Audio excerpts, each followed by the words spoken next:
Picture a ship at sea. Dark ocean waves batter the wooden hull.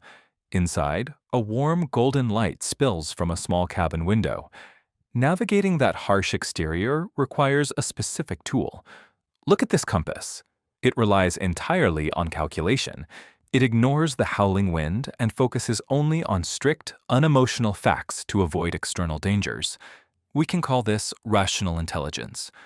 But a compass cannot keep the crew from freezing. For that, you need the stability of a hearth fire. This inward-facing tool provides empathy, comfort, and internal survival. We can call this emotional intelligence. These two forms of intelligence operate like completely different languages. One calculates the safest route through a storm, while the other nurtures the people taking the journey. The ship requires both to reach its destination. However, they are designed to function in entirely different spaces. Traditional Islamic texts describe the world in a similar way. They suggest that the specific cold logic intelligence needed to handle public conflict or legal disputes is a tool more naturally suited to the male experience. This specific tool for calculation and public reasoning is what these texts call aqal. When we hear that women are described as having less of this specific aqal, we often assume it's an insult to their capability or their worth. But this framework is not a ranking. In this worldview, having more intellectual power or a higher leadership position does not actually make a person better or more important. Modern society rewards public-facing power and career status above all else. But this traditional perspective views those things as mere responsibilities, not as a way to measure the value of a soul. We run into trouble when we try to judge this functional system using modern metrics. They are simply measuring two different things. To find the one metric that truly determines who is better in this system, we have to look past intelligence and power to a person's moral character. This core of moral consciousness and piety is known as taqwa. Look at this balancing scale. Taqwa exists completely outside of gender or societal rank. On this scale, the weight of a person's intellect or worldly power is tiny compared to their character. A person leading with the emotional hearth can reach the highest levels of taqwa, just as a person leading with the rational compass can.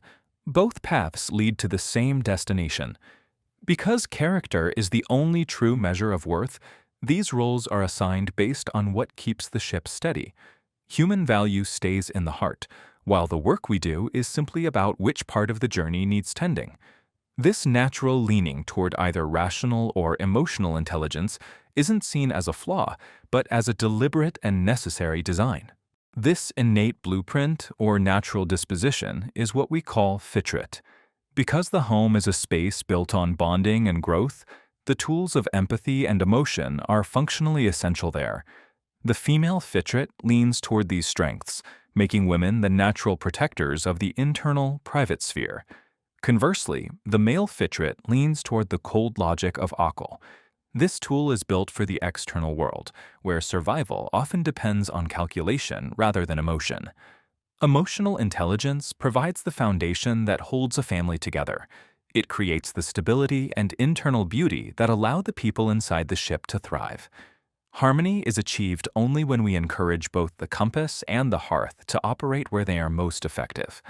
So what happens when these tools are forced into the wrong environments? If we try to run a state or a court using only emotion, we lose our direction. A hearth fire placed on a wet wooden deck during a storm provides no guidance. It only scorches the wood and invites chaos. The public sphere also carries the weight of liability. When a decision affects a whole community, the person in charge must answer for the consequences. The text argues that this specific burden of accountability is a weight designed for men to carry. Stability in a society requires decisions made without the fog of emotion. This is why pushing the female Fitrat into public administration is seen as a risk. It ignores the natural design and can lead to instability. Achieving balance begins by respecting these distinct strengths. We don't have to pretend they are the same to realize they are both necessary. Men fulfill their role by taking on the risks and logic of the public sphere to shield the community. Women fulfill theirs by nurturing the domestic sphere, using their emotional depth to build the character of the next generation. True balance doesn't come from erasing our differences. It comes from embracing them so we can weather the storm together. Humanity moves forward when the compass and the hearth are both allowed to do the specific jobs they were built for.